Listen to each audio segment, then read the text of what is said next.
is the new Range Rover Evoque. It's been facelifted for 2024 and there are a fair few updates. You've got changes on the outside, you've got significant changes on the interiors, not too much different on the engines, but you do have a new autobiography trim.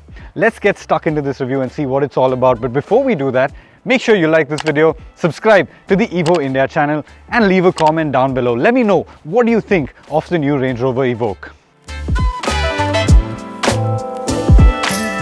So let's start with the styling, because as with any facelift, the styling has changed. You've got a new grille up front, you've got the Range Rover lettering here in black, you've got new headlamps. These are pixel LED headlamps. Whether it'll come to India or not, I'm not sure yet. We'll know at the time of launch.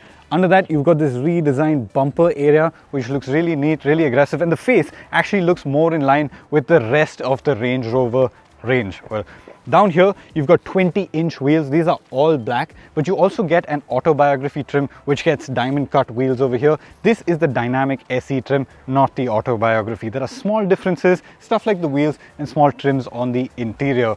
Over at the side, you've got this really strong character line. In profile, the Evoque, it's still a really nice shape, really compact, but has a lot of character. And you now get flush door handles that pop back in once you start driving. Now you come over to the rear and the styling, it has been updated here as well. You get these really sleek looking tail lights. They really go with the Evoque's suave character. You've got a Ford diffuser down here. Again, this is all black in this car, and from the rear, again, it sits well with the rest of the range, with the likes of the new Range Rover Velar. So the Evoque, in terms of its styling, it's not radically different, but it does look very contemporary for 2024. Something that I really like, when you're following the Evoque from behind, you can see two tailpipes on either side. That's a neat touch.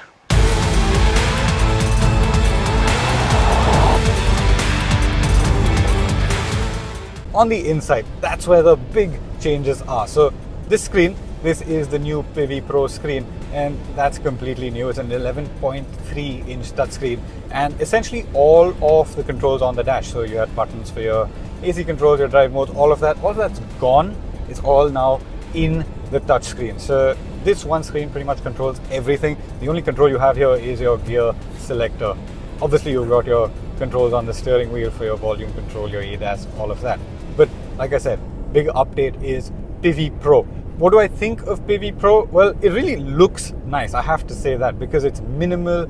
It's again carrying forward that reductive design from the outside to the inside. It's really clean. The fact that all the buttons from here are gone means you've got this little storage cubby hole in here. You've got a wireless charger in there. All of that is nice. So to look at, really sleek. So you've got Alexa commands in the car, and that means you can use voice commands to do various stuff around the car, change the temperature, change the track, open the sunroof, whatever you want, you know. And voice commands, they do help in terms of keeping your hands on the wheel, keeping your eyes on the road.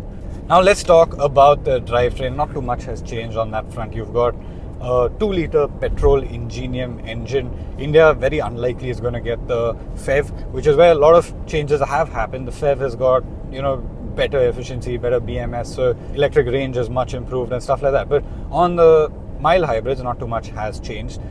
So like I said, 2-liter petrol engine, 246 bhp, 365 Nm of torque. In terms of 0 to 100 times, it's 7.6 seconds, which is not lightning quick, but adequate for Indian conditions. You don't need much more power than that. And on the go, it feels quick. You know, refinement is adequate. Small minor vibes, but nothing intrusive. This does feel like a luxury car. It feels reasonably quick. So getting up to speed, getting up to 100, 120 kilometers an hour, no stress. You've got the all-wheel drive system as standard. It is a Land Rover, so in terms of traction, there's never going to be any trouble. You've got your off-road drive modes in the cabin. You can go into modes and put it into dynamic, and that changes things a little bit. You know, it makes the throttle response a little sportier. It makes the suspension a little sportier. You do have adaptive dampers now. It weighs up the steering wheel a little bit. So in terms of the driving experience, it just gets a little tighter, a little sportier, and if you're into driving sportily, it should be a lot better. We've only been driving on highway so far, so I haven't really got a sense of how it handles, but in terms of luxury, this feels special. You know, you've got really high quality materials on the inside. Ride quality is good. The roads here are great, so it's a little hard to judge ride quality, but from what we've experienced over the cobblestone patches in Paris and stuff, it really absorbs the roads well. The clocks in front of me, really crystal clear, good displays. they're not that half and half display like the Defender has. They're full digital, really clear, really easy to read. You've got your navigation on there. You've got a head-up display, so you don't have to take your eyes off the road. The material finishes, everything feels really special. So the Evoque, in a sense, has taken a significant step up in a number of places in terms of materials and luxury, in terms of the way it looks, in terms of the way it feels, and in typical facelift fashion, this feels like a good step up on the older car. Really impressive. Something else that the Evoque gets that's really cool is this mirror. So you can double up as a mirror. You click this button over here and it becomes a screen, and then there's a camera which sends a feed to the mirror, so you get a slightly wider field of view. There's no blind spots thanks to your pillars at the rear, and it's a really effective thing. It's visible in broad daylight. I haven't tried it at night, but it's a neat touch, in terms of safety, in terms of visibility at the rear. This really helps.